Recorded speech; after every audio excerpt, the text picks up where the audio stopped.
수업 시작하겠습니다. 반갑습니다. 자, 오늘 169페이지 도시개발법부터 보도록 하겠습니다. 자.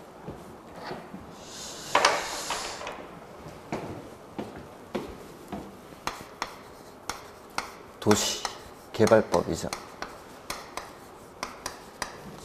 이 도시개발법은 신도시를 만드는 법이라고 했습니다. 신도시를 만드는 법. 그래서 여기 개발되기 이전 상태의 저 푸른 초원이 있죠.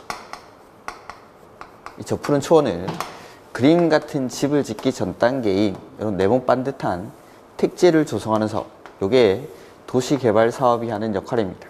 그리고 이 도시개발법은 도시개발 사업을 하는 절차에 관해서 다룬 법률이 도시개발법. 그래서 원래는 여기 아무것도 없었죠.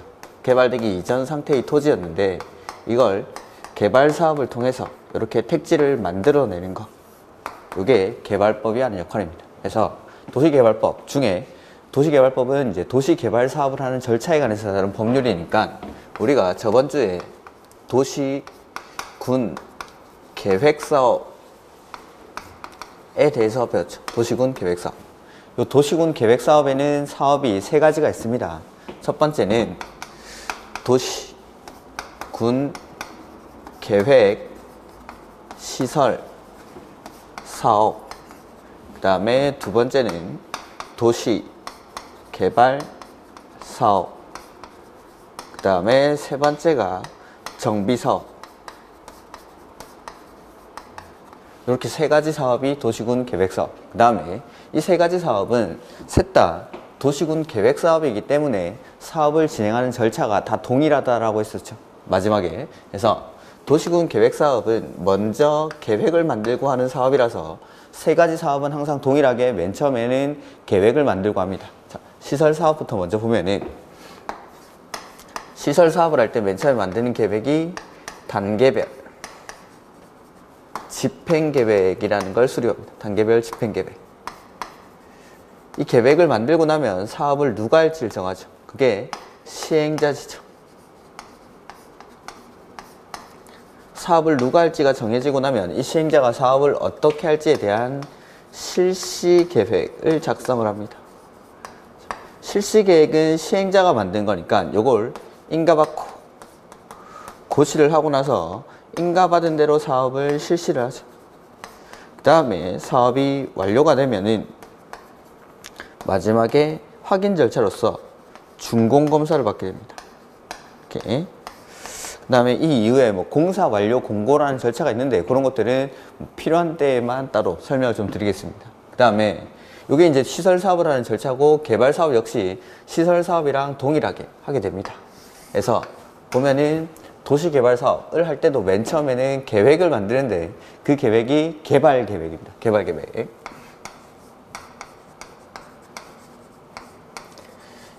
개발 계획을 수립하고 나면 그 다음에 사업을 어디서 할지 구역을 지정합니다. 도시개발구역을 지정하고 그 다음에 구역이 지정되고 나면 사업을 누가 할지 시행자를 정하죠. 그 다음에 시행자가 정해지고 나면 시행자가 역시 실시계획을 작성을 합니다. 그 다음에 실시계획은 시행자가 만든 거니까 마찬가지 인가받고 고시를 하고 나서 인가받은 대로 사업을 실시를 하는데, 자, 신도시는 여기 개발되기 이전 상태의 토지에서 택지를 조성하는 사업이라고 했는데 여기서 이렇게 만드는 방식이 크게는 두 가지가 있습니다. 그래서 첫 번째는 수용 방식. 사업의 시행자가 이 토지를 다 사들여 가지고 이렇게 택지를 조성하는 방식. 그 다음에 환지 방식이라고 해서 이건 이제 땅을 바꿔주는 방식입니다. 기존의 토지 소유자에게 이렇게 개발 사업으로 조성된 토지를 바꿔주는 방식, 환지 방식. 그래서 수용이든 환지든 사업의 방식을 택해서 사업을 하고 공사가 완료되고 나면은 마찬가지 마지막에는 준공검사를 받게 되죠. 이게 도시개발 사업을 하는 절차입니다. 도시개발 사업을 하는 절차. 자, 이렇게 사업이 이루어지는데 이건 이제 개발법이라는 건 도시개발 사업을 하는 절차에 관해서 다룬 법률이니까 개발법의 순서는 목차는 저렇게 개발 사업을 하는 절차 조대로 나와 있습니다. 그래서 169페이지 보시면은 뭐 총설해서 개발법의 목적 있고 뭐 용어의 정의 이런 것들을 한번 읽어보시면 되는 거고, 그 다음에 170페이지 보시면은 도시개발구역의 지정이라는 게 먼저 나오죠. 이런 데는 좀 암기사항들이 나오니까 이런 것들은 우리가 1, 2월 달에 보도록 하겠습니다. 그래서 도시개발구역의 지정이 나오고, 그 다음에 172페이지 거기 보시면 이제 개발계획이라는 게 나오죠. 그래서 이제 조문상으로는 순서는 개발계획을 수립하고 구역 지정을 하는 걸로 되어 있습니다. 근데 실제 이제 나가보면은 실제 업무에서는 개발계획 수립함과 동시에 구역 지정이 거의 동시에 이루어집니다. 그래서 이런 것들은 좀 섞어 쓰기도 하는데, 일단 구역을 지정하고 개발계획을 수립하고 이것들을 먼저 합니다. 이렇게. 그 다음에 뭐 나머지 동의요건들은 일단은 놔두십시오. 그 다음에 175페이지 보겠습니다. 175페이지 시행자라는 게 나오죠. 시행자.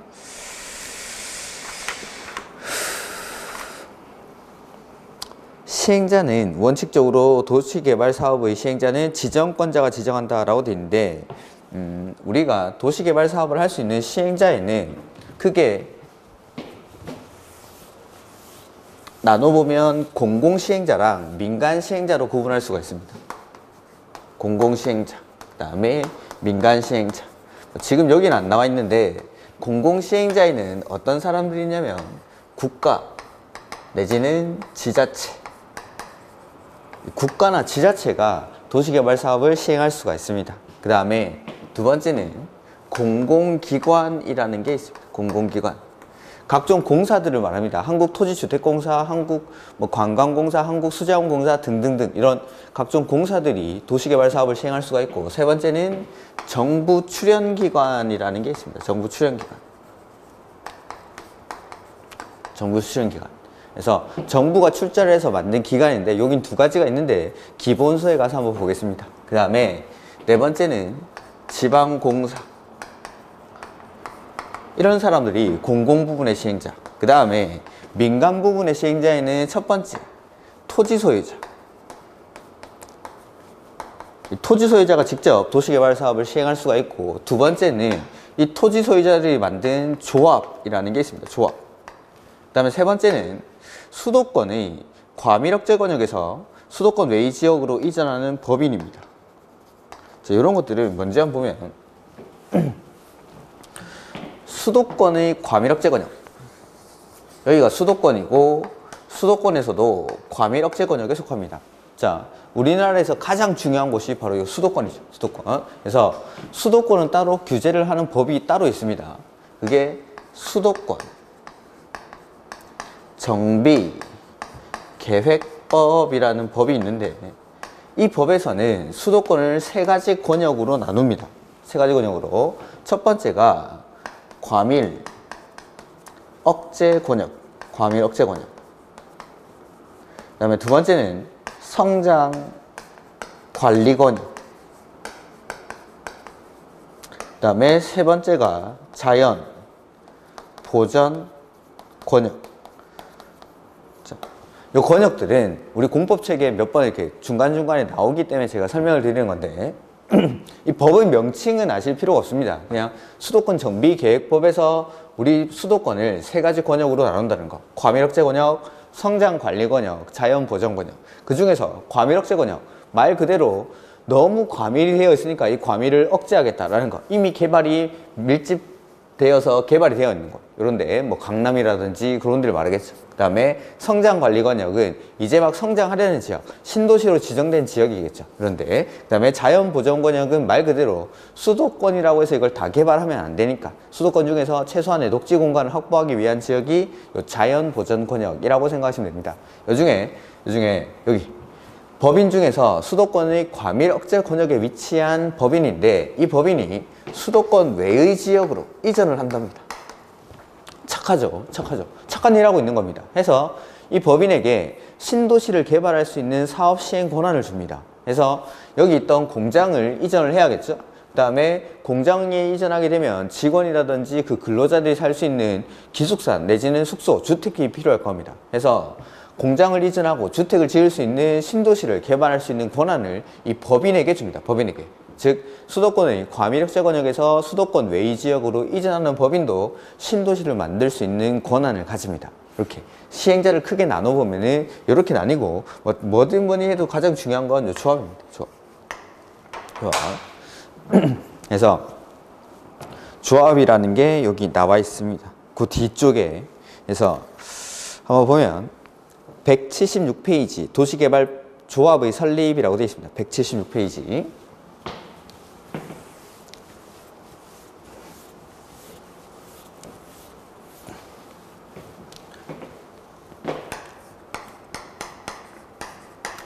조합인데 거기 조합 설립 인가의 절차 그림이 나와 있죠. 이렇게. 조합 설립 인가. 조합을 설립하려면 도시개발구역의 토지 소유자 7명 이상이 정관을 작성해서 지정권자에게 조합 설립 인가를 받아야 한다라고 되어 있죠. 이렇게. 그래서 자, 조합을 설립하는 시기는 우리가 지금 시행자 제가 개발계획이랑 구역 지정은 1, 2월 달에 하겠습니다. 자, 시행자 지정 단계인데 즉 조합을 설립하는 시기는 구역이 지정되고 나서 이때 조합을 설립하게 됩니다. 그래서 조합을 설립할 때는 7인 이상의 토지 소유자가 모여서 먼저 정관을 작성을 합니다. 정관. 그 다음에 이 작성한 정관에 대해서 나머지 토지 소유자들에게 동의를 받아야 되는데 그 동의 요건이 옆에 페이지에 나오는데 이런 숫자들은 지금은 안 하셔도 좋습니다. 그래서 면적 3분의 2 이상이랑 소유자 2분의 1 이상의 동의를 받아서 그 동의를 받은 걸 가지고 조합 설립 인가라는 걸 신청을 합니다. 인가를. 근데 인가를 받는다고 조합이 성립하는 건 아닙니다. 그래서 거기 177페이지 맨 밑에 보시면은 조합의 법인격이라는 게 나오는데 조합은 법인으로 한다라고 돼 있죠. 조합은 법인. 우리가 민법 시간에 배우셨는지 모르겠는데 민법에는 인이라는 게 나와요. 인. 사람이죠, 사람. 자, 민법상 사람에는 2명이 있는데 자연인이랑 법인이 있습니다. 자연인은 일반적인 우리 사람들, 자연인은 언제부터 사람이 된다라고 혹시 배우셨습니까? 출생 시부터. 출생과 동시에 자연적으로 사람이 되는 거죠. 그래서 이걸 자연인이라고 하는 거죠. 자연이 사람이 되니까. 근데 법인이라는 건 법으로부터 법인격을 부여받음으로 인해서 사람으로 인정받을 수 있다. 해서 이 법인은 등기시부터 사람이 됩니다. 등기시부터. 해서 자, 등기해야 사람이 된다. 즉 성립을 한다라는 뜻이기 때문에 7명 이상이 모여서 정관을 작성하고 동의를 받아서 인가 신청을 하고 인가를 받으면 조합이 성립하는 게 아니라 그 이후에 조합 설립 등기를 해야 이때부터 사람이 됩니다. 이때부터. 그래서 오늘 제일 중요한 거는 조합은 법인이라는 거. 법인. 그래서 법인이기 때문에 등기해야 사람이 됩니다. 등기해야. 인가받으면, 기출문제에서는 조합은 인가받으면 성립한다. 이런 식으로 출제가 되는데, 인가받으면 성립하는 게 아니라 등기한 때, 이때 사람이 된다라는 거. 그래서, 나머지 옆에 동의요건 나오고 이런 것들인데, 지금은 보실 필요가 없습니다. 그 다음에, 조합원이라는 게 나오죠. 자, 조합에는 의사결정기구로서 총회를 둡니다. 사람의 머리에 해당하는 것. 생각을 해야겠죠. 의사를 결정해야 되는데, 그게 첫 번째가 총회. 이 총회의 구성원은 조합원들이 총회의 구성원이 되고 개발법에서 조합원이 될 수 있는 사람은 바로 토지 소유자입니다. 토지 소유자. 즉 도시개발구역 안에 있는 토지 소유자들이 조합원들이 될 수가 있다라는 거. 이렇게. 근데 모든 의사결정을 할 때마다 조합원들 다 모아가지고 투표하고 다음 주에 또 조합원들 모아가지고 투표하고 할 수가 없으니까 좀 경미한 행위들은 대의원회에다가 위임을 해줍니다. 그래서 의사결정기구에는 총회, 대의원회 이런 것들이 있습니다. 그 다음에 의사결정을 하고 나면 그걸 실행에 옮기는 조합에서 손과 발의 역할을 하는 게 조합장, 그리고 이사, 그 다음에 감사. 이 사람들을 묶어서 우리는 조합의 임원이라고 합니다. 임원. 이렇게. 그래서 이런 것들. 177페이지 가로 4번에 177페이지 맨 밑에 쪽에 제일 중요한 게 조합은 법인. 그래서 조합은 그 주된 사무소 소지지에 등기를 해야 성립한다라는 거. 그 다음에 조합에 관해서는 이 법으로 규정한 것 외에는 민법 중 사단법인에 관한 규정을 준용한다. 우리가 요 조문은 안 배울 텐데 민법에 가면은 비영리 법인에 대한 일반 규정들이 있습니다. 30조 이하에 민법 30조 이하의 비영리 법인에 대한 일반 규정이 있는데 그걸 준용하겠다라는 겁니다. 비영리 법인이기 때문에 그렇습니다. 그래서 다음 페이지 보시면은 조합 임원의 직무라는 게 나오죠. 가로 5번에 조합장은 조합을 대표하고 그 사무를 총괄하며 총회, 대의원회 또는 이사회의 의장이 되고 그 다음에 뭐 2번 이거는 뭐 시험에 많이 나오는 단어인데 지금은 일단 모르셔도 됩니다. 그 다음에 가로 6번 대의원회라는 게 있죠. 이런 것들도 지금은 뭐 이런 것들을 보실 필요는 없습니다. 요 밑줄 쳐놓은 부분들 노란색으로 강조되어 있는 부분들은 기출문제에 나왔던 지문들인데 뭐 지금 단계에서 볼 필요는 없는 것들입니다. 이렇게 그 다음에 요게 이제 조합, 오늘은 그냥 조합이 법인이라는 거, 그리고 조합에는 의사결정 기구로서 총회랑 대의원회라는 게 있고 이렇게 의사결정한 사항을 실행에 옮기는 사람이 조합장, 이사, 감사와 같은 임원이 의사결정한 사항을 실행에 옮기는 사람들입니다. 이렇게 그 다음에 요 시행자가 정해졌죠? 시행자가 이런 사람들 중에서 정해지고 나면 이 시행자가 실시계획을 작성합니다. 그 다음에 실시계획을 인가받고 고시하고 나면 사업을 실시를 하는데 사업을 시행하는 방식에는 개발법에서는 크게 두 가지 수용 방식이랑 환지 방식 이런 것들이 있습니다. 자 보시면은 그 옆에 179페이지 보시죠. 179페이지 도시개발 사업의 시행 방식. 그래서 시행 방식의 분류라는 게 나오죠. 도시개발 사업은 시행자가 도시개발구역의 토지 등을 수용 또는 사용하는 방식이나 환지 방식, 이를 혼용하는 방식으로 시행할 수 있다.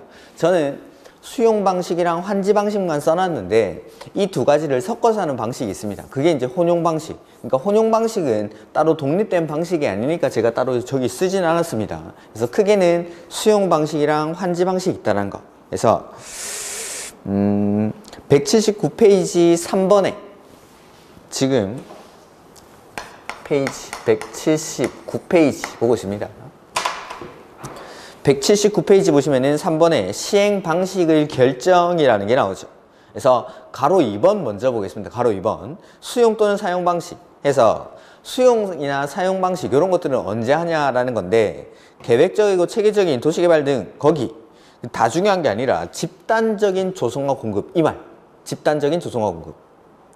자 수용 방식에서는 반드시 들어가야 되는 말이 요 집단적인 조성과 공급 요 말이 들어가야 됩니다. 요 말이 그러니까 대규모로 상대적으로 큰 규모로 도시개발 사업을 진행할 때 그때 요 수용 방식을 택하게 됩니다.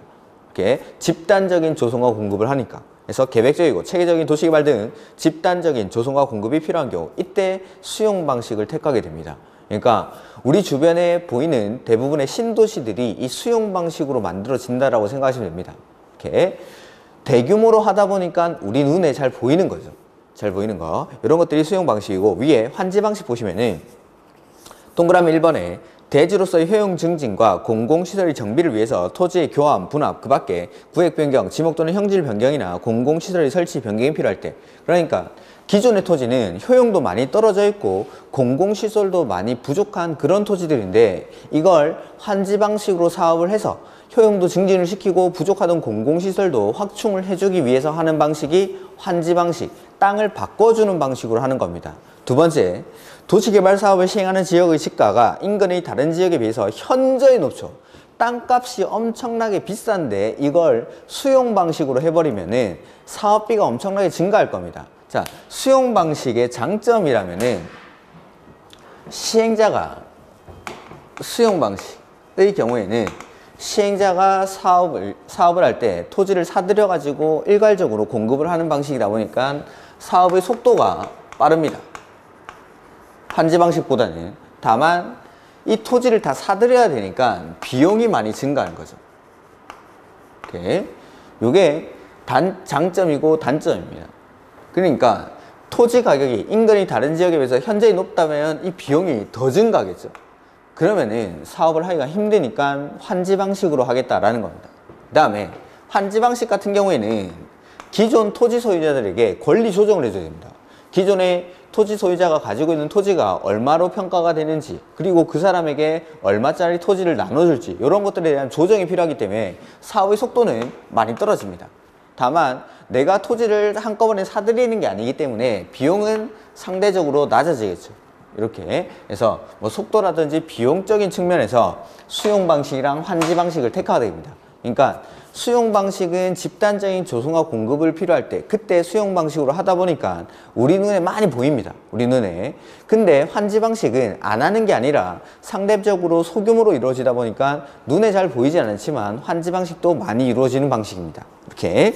그래서 이런 것들. 그 다음에 가로 3번에 179페이지 맨 밑에 가로 3번에 혼용 방식은 부분적으로 수용 또는 사용 방식, 그 다음에 환지 방식에 해당하는 경우, 그러니까 수용 방식과 환지 방식을 섞어서 하는 방식이 혼용 방식이라고 생각하시면 됩니다. 이렇게. 그 다음에 180페이지 보시면은 수용 또는 사용 방식에 의한 사업 시행이라는 게 나오죠. 자.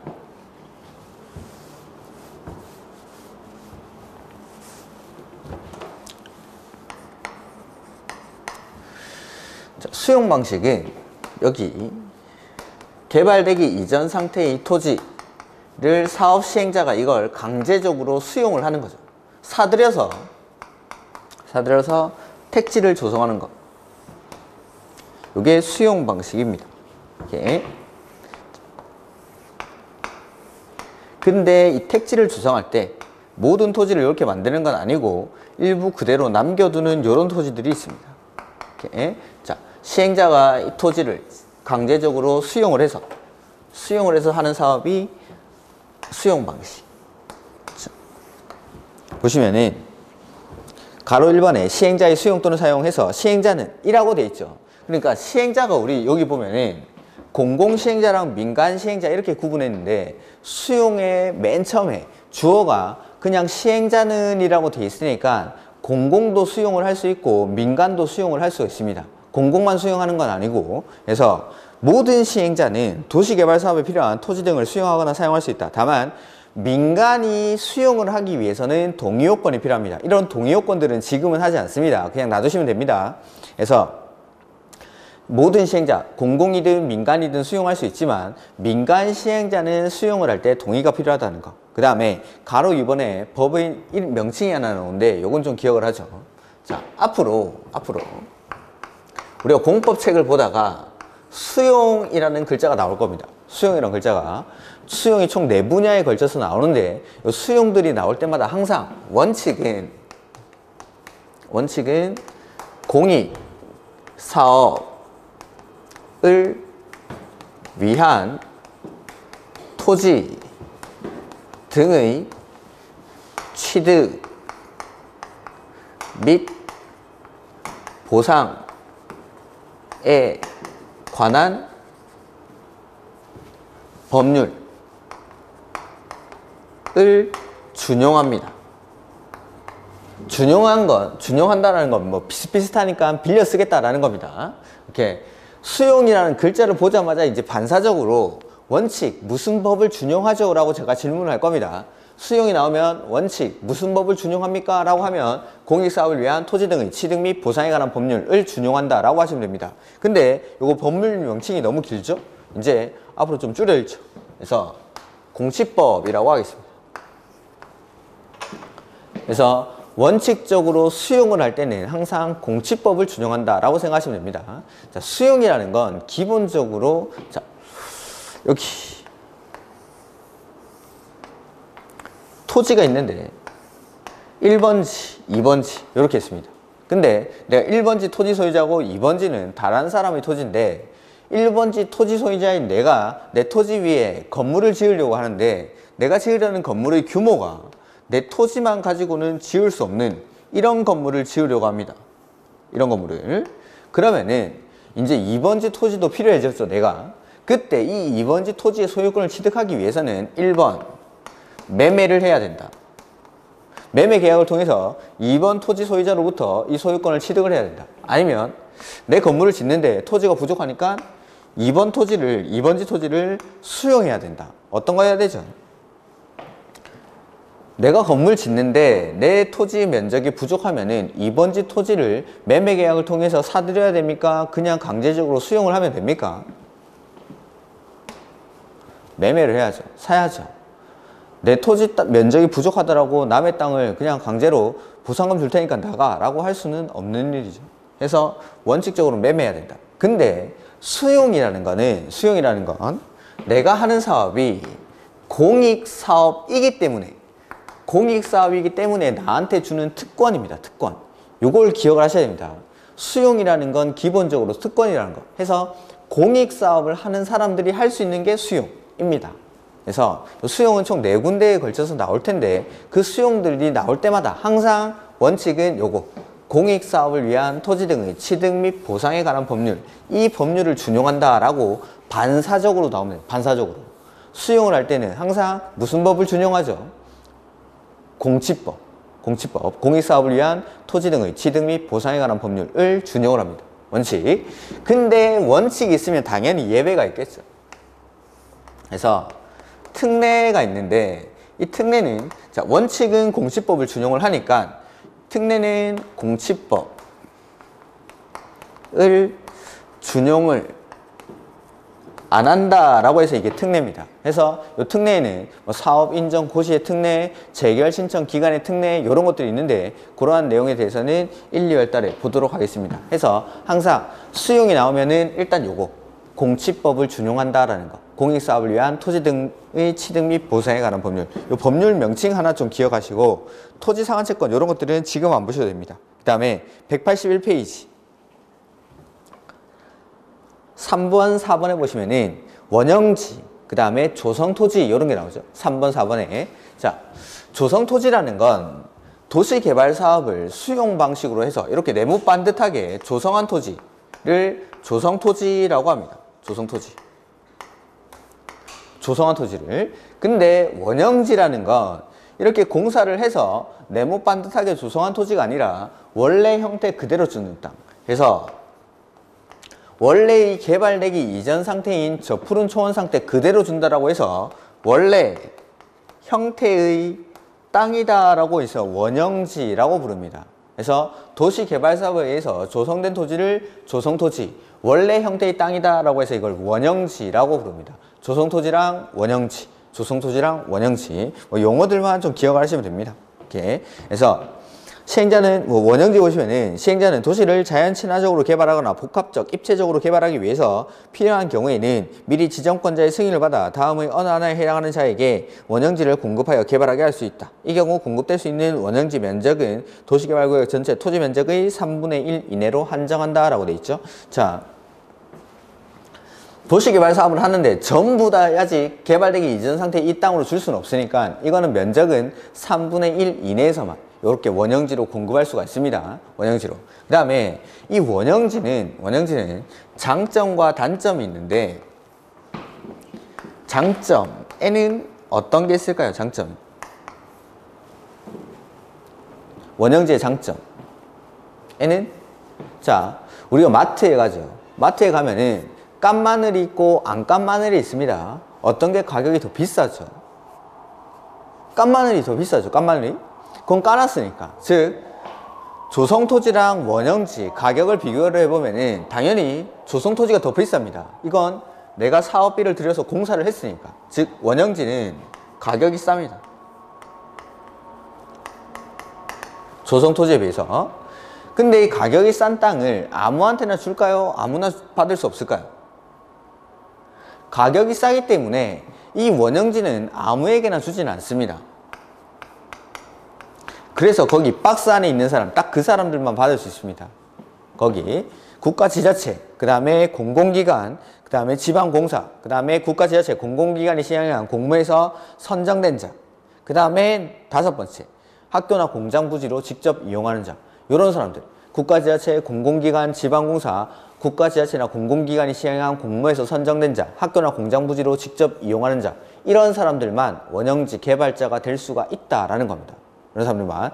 가격이 싸기 때문에 아무에게나 주지 않는다는 거. 근데 아무에게나 주지 않았는데 이걸 저 사람들이 받아가지고 홀랑 팔아버리면 안 되기 때문에 일정 기간 동안 매각 제한을 받게 됩니다. 매각 제한. 좀 헷갈릴 수 있으니까 요 위에 수용에 관한 부분은 좀 지우고. 이렇게. 요런 것들이 첫 번째 장점입니다.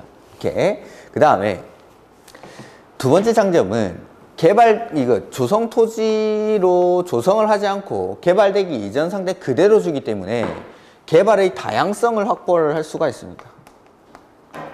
어떤지. 자, 마트에 가니까 생닭이 있고, 그 다음에 닭가슴살, 아니면 뭐 토막 내놓은 닭이 있습니다. 이렇게.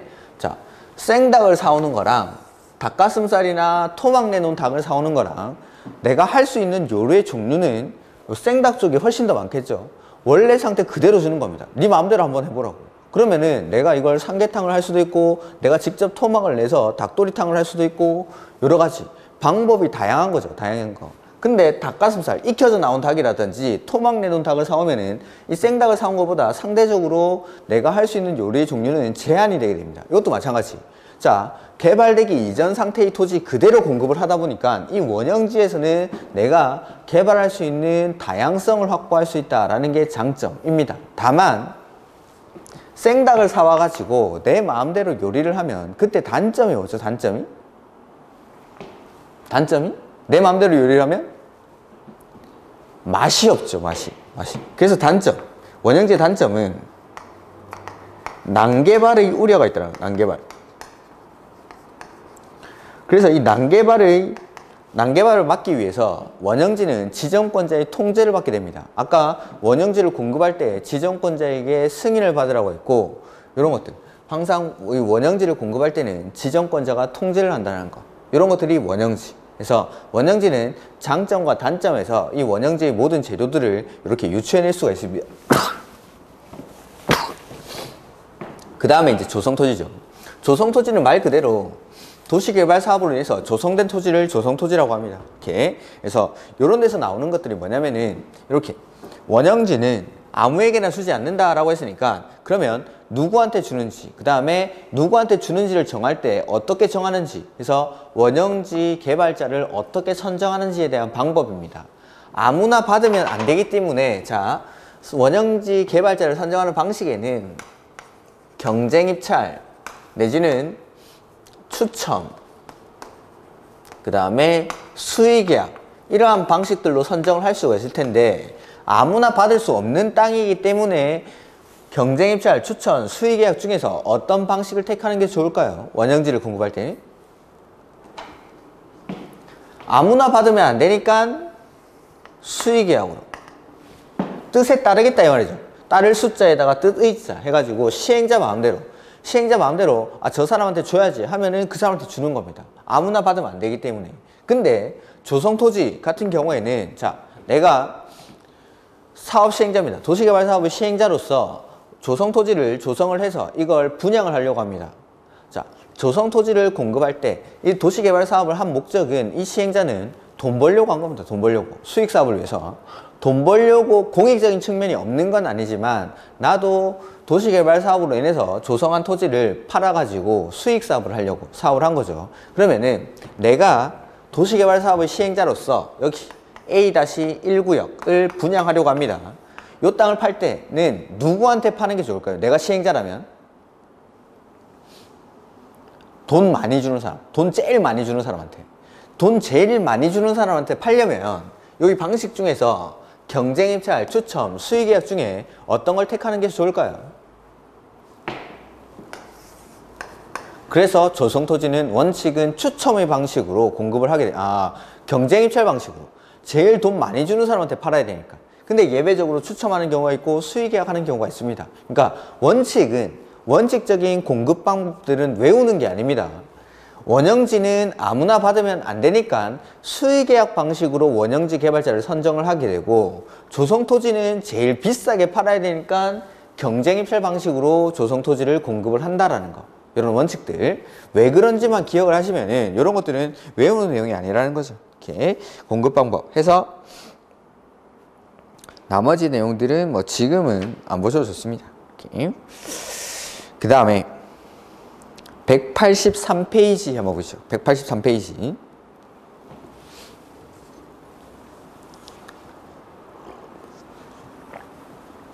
자, 이런 것들이 이제 수용에 나오는 용어들입니다. 수용을 할 때는 원칙은 공치법을 준용하는데 공치법 준용 안 하는 특례가 있다라는 것. 그 다음에 수용에 나오는 다음에 이제 조성토지, 그 다음에 원형지, 그래서 원형지라는 건 개발되기 이전 상태에 그 토지 그대로 주는 땅을 원형지, 그 다음에 개발 사업으로 해서 조성된 토지를 조성토지라고 한다라는 거. 이런 용어들만 좀 기억하십시오. 지금은 용어들만. 그 다음에 환지 방식입니다. 183페이지.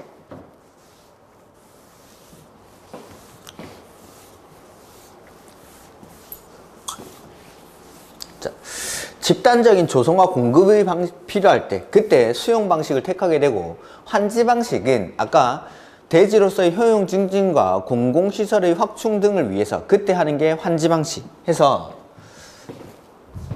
183페이지.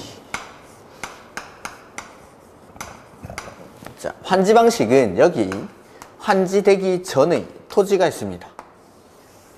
이 환지되기 전의 토지는 필지들이 막 이렇게 얽히고 설키고 해가지고 효용이 많이 떨어져 있습니다. 여기는 효용이 많이 떨어져 있고, 그 다음에 공공시설도 많이 부족한 이런 토지인데, 이걸 환지 방식으로 사업을 하는 거죠. 환지 방식으로 사업을 해서 이렇던 지역을 이제 바꾸는 겁니다. 환지 후에는 정리를 해야겠죠. 그래서 효용을 증진시키기 위해서 여기를 네모 반듯하게 필지 정리를 합니다. 구획 정리를. 그리고 부족하던 공공시설을 여기서는 확충을 해주는 거죠. 해서 이렇게 필지들이 지멋대로 생겼다가 이렇게 네모 반듯하게 정리가 되다 보니까 효용이 올라가고, 그 다음에 환지 방식으로 사업을 하면서 부족하던 공공시설도 환지 후에는 확충을 해주는 방식, 요게 환지 방식입니다. 해서 기존의 토지 소유자, 나는 원래 이 토지 소유자였는데 환지 방식으로 사업을 하고 나면 환지 사업으로 조성된 요 토지로 이렇게 바꿔주는 방식이다 라고 해서 이걸 환지 방식이라고 합니다. 토지를 바꿔주는 방식이니까. 자, 그러면은 자, 오늘은 환지에서 쓰는 기본적인 용어들만 몇 가지 정리를 할 건데, 환지 방식으로 사업을 하게 되면은 기존의 토지 소유자는 환지 방식으로 사업을 하고 나서 내가 받게 되는 토지 요거 있죠. 자, 이 면적을 비교해보면 기존에 내가 가지고 있던 면적보다 환지 후에는 많이 받게 될까요? 작게 받게 될까요? 일반적으로는 작게 받게 되겠죠. 그 작게 받는다라고 해서 이걸 감보라고 합니다. 감보. 감에서 보상받는다라고 해서 감보라고 부릅니다. 감에서 보상받는다. 자, 그러면은 왜 작게 받는지를 한번 보죠. 왜 작게 받는지. 기존에는 효용이 많이 떨어져 있던 토지, 그 다음에 공공시설도 많이 부족한 토지였는데 환지 방식으로 사업을 하면서 이 지역의 공공시설을 확충을 해줍니다. 도로라든지 각종 기반시설들을 확충을 하는 거죠. 그렇게 기반시설을 확충을 할 때는 돈이 필요할 텐데, 기존의 토지 소유자들한테 자, 우리 동네에 공공시설을 확충을 해야 되니까 여러분 돈 좀 내십시오 라고 하면은 당연히 돈을 안 내놓습니다. 해서 기존의 토지 소유자들에게 토지를 일정 부분 걷습니다. 그리고 그 토지를 공공시설 부지로 제공을 하게 되는 거죠. 기존 토지 소유자들한테. 해서 이 공공시설을 확충하다 보니까, 공공시설 부지로 제공을 하다 보니까 내가 환지전 토지보다는 작게 받게 된다라고 해서 이걸 공공시설 감보라고 부릅니다. 공공시설 감보. 그 다음, 이런 모양의 토지를 효용을 증진시키기 위해서 네모 반듯하게 이렇게 바꾸다 보면은 당연히 비용이 들어가겠죠. 그러니까 공사비가 들어가야 되는데, 기존 토지 소유자들에게 우리 동네 이런 모양에서 이렇게 바꾸려고 하니까 돈이 필요합니다. 여러분 돈 좀 내십시오 라고 하니까 돈을 또 안 내놓죠. 해서 이 사람들이 기존에 가지고 있던 토지 중의 일부를 걷습니다. 시행자가 토지 중의 일부를 걷어서, 자, 이거를 비용에 대체되는 토지다 라고 해서 채비지라고 합니다. 채비지. 기존 토지 소유자들한테 모은 토지 중의 일부를 집단적으로 여기다 지정을 해가지고 요걸 비용에 대체되는 토지, 비용에 대체되는 토지, 비용에 대체되는 토지라고 해서 채비지라고 부르고, 이걸 처분을 해가지고 사업 비용에 충당합니다. 즉 사업 비용 때문에, 즉 채비지 때문에 작게 받는다라고 해서 그걸 채비지 감보라고 부릅니다. 그래서 공공시설 때문에 작게 받게 되고 비용에 대체되는 토지, 사업 비용에 충당을 해야 되니까 그 사업 비용에 대체할 수 있는 토지를 소유자들에게 걷습니다. 그리고 그걸 처분을 해서 사업 비용에 충당을 하는 거죠. 그래서 비용에 대체되는 토지인 채비지 때문에 작게 받는다라고 해서 채비지 감보라고 부릅니다. 공공시설 감보, 채비지 감보. 그 다음, 자, 이 작게 받게 되는 걸 감보라고 부르는데 작게 받게 되는 비율은 감보율이라고 합니다. 감보율. 자, 이런 감보율 같은 것들은 모르셔도 되는데 제가 지금부터는 자, 하얀색 분필로 쓰는 글자는 굳이 기억을 안 하셔도 좋습니다. 그런 것들은 시험에 나오는 단어는 아니고 일반적으로 우리가 밖에 나가서 환지 방식으로 사업을 할 때 뭐 그냥 일반적으로 쓰이는 용어들이고 우리 시험에 나오는 단어들은 노란색 분필로 쓰겠습니다. 작게 받게 되는 비율을 감보율이라고 하는데 우리가 기억해야 되는 단어는 이걸 똑같은 말로 토지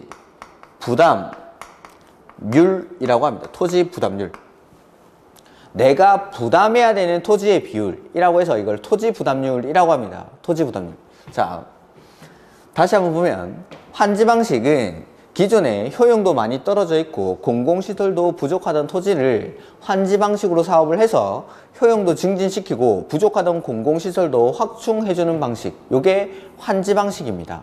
근데 환지 방식으로 사업을 하다 보면 기존에 내가 가지고 있던 면적보다 환지 후에는 작게 받게 되는데 그 작게 받게 되는 걸 감에서 보상받는다 라고 해서 이걸 감보라고 부르고, 작게 받게 되는 이유를 보니까 공공시설을 확충하기 때문에 공공시설 부지로 제공하다 보니까 작게 받게 된다 라고 해서 이걸 공공시설 감보라고 부르고, 비용에 대체되는 토지, 사업 비용에 충당하기 위해서 토지를 제공을 하게 됩니다. 그래서 채비지 때문에 작게 받게 된다 라고 해서 이걸 채비지 감보라고 부릅니다. 그 다음에 내가 작게 받게 되는 비율을 감보율이라고 하고, 이걸 우리가 시험에 나오는 단어는 토지 부담률이라고 합니다. 토지 부담률. 내가 부담해야 되는 토지의 비율이다 라고 해서 이걸 토지 부담률. 자, 그 다음에 그러면은 만약에 여기 내가 기존에 토지를 100제곱미터를 소유하고 있었다라고 해보죠. 기존에 가지고 있던 면적을 기준면적이라고 합니다. 기준면적. 자, 이런 거는 기억 안 하셔도 된다라고 했습니다. 흰 글자는. 기준면적에다가 여기 토지 부담률을 적용을 한번 해보죠. 토지 부담률을 50%라고 가정을 해보죠. 자, 토지 부담률이라는 건 내가 공공시설이나 채비지 용지로 부담해야 되는 토지의 비율을 토지 부담률이라고 하죠. 그러면은 50%만큼은 공공시설이나 채비지로 내가 부담을 해야 되는 겁니다. 그러면은 100제곱미터에 50%의 토지 부담률을 적용하게 되면 내가 환지 후에 받게 되는 면적은 50제곱미터가 되죠. 기준 면적에다가 토지 부담률을 적용해서 내가 받게 되는 면적, 이걸 뭐라 부르냐면은 요건 좀 기억하셔야 됩니다. 권리면적이라고 합니다. 권리면적. 보면 원래 내 소유권이 여기 있었죠.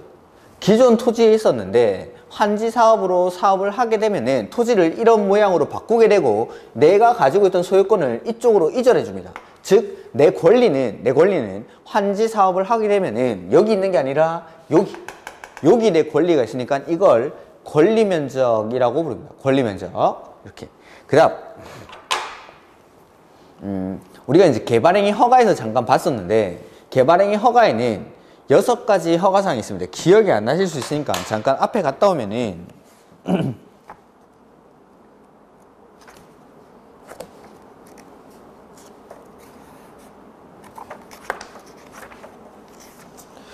(161페이지)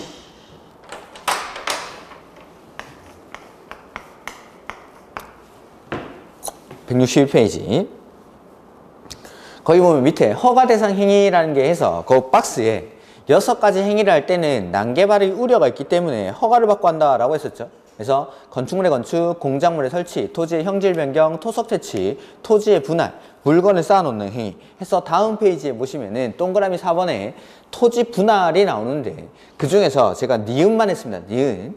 건축법에 따른 분할 제한 면적 미만, 즉 작게 분할하는 게 허가사항이라고 했죠. 토지를 잘게 쪼개다 보면은 토지의 효용 가치가 떨어지면서 난개발이 발생할 우려가 있으니까 토지를 작게 분할할 때는 그냥 하면 안 되고 허가받고 해야 된다라는 게 개발행위 허가였습니다. 그래서 여기도 마찬가지. 보면은 환지 방식으로 사업을 하는 건 효용을 증진시키기 위해서 환지 방식으로 도시개발 사업을 시행하게 됩니다. 근데 이렇게 너무 권리 면적이 작은 토지들을 잘게 쪼개가지고 나눠주다 보면 오히려 효용이 감소를 하게 되는 거죠. 감소를 해서 이렇게 권리 면적이 너무 작은 토지들, 이건 뭐라 부르냐면은 과소토지라고 합니다. 과소토지. 너무 작다라고 해서 이걸 과소토지. 자, 내가 가진 토지가 과소토지인지 아닌지를 판단할 때는 기존에 내가 가지고 있던 면적을 가지고 판단하는 게 아니라 환지 후에 내가 받게 되는 요 권리 면적을 가지고 과소토지 여부를 판단하게 됩니다. 그래서 이렇게 너무 작은 토지들을 나눠주다 보면은 오히려 효용이 떨어지기 때문에 이런 토지들에는 환지를 지정해주지 않습니다. 그걸 환지 부지정이라고 합니다. 환지 부지정. 그건 조금 이따가 이렇게. 이게 기본적으로 환지에서 쓰는 용어들입니다. 자, 보면은 다시 환지 방식은 효용이 떨어져 있고 공공시설도 부족한 이런 토지를 환지 방식으로 사업을 해서 효용도 증진시키고 부족하던 공공시설도 확충해주는 방식이 환지 방식입니다. 근데 환지 방식으로 사업을 하다 보면 기존에 내가 가지고 있던 면적보다 보통은 환지 후에 작게 받게 되는데 그걸 감에서 보상받는다라고 해서 감보라고 부르고, 작게 받게 되는 이유가 공공시설 때문에 작게 받게 되고 채비지 때문에 작게 받게 됩니다. 그걸 공공시설 감보, 채비지 감보라고 부릅니다. 이 채비지라는 건 비용에 대체되는 토지다라고 해서 채비지라고 부릅니다. 그 다음에 작게 받게 되는 비율을 감보율이라고 하는데 우리는 토지 부담률, 요걸 기억해야 됩니다. 토지 부담률. 내가 부담해야 되는 토지의 비율 해서 원래 내가 가지고 있던 면적에다가 토지 부담률을 적용해서 환지 후에 내가 받게 되는 면적, 이걸 권리 면적이라고 부릅니다. 내 소유권은 환지 후 이 토지에 있으니까 이걸 권리 면적. 그리고 환지 방식이라는 건 효용을 증진시키기 위해서 하는 사업인데 작은 토지들을 다 나눠주다 보면은 오히려 효용이 감소되기 때문에 이런 작은 토지들은 과소토지라고 부르고 환지를 지정하지 않습니다. 그걸 환지 부지정이라고 합니다. 환지 부지정. 자, 근데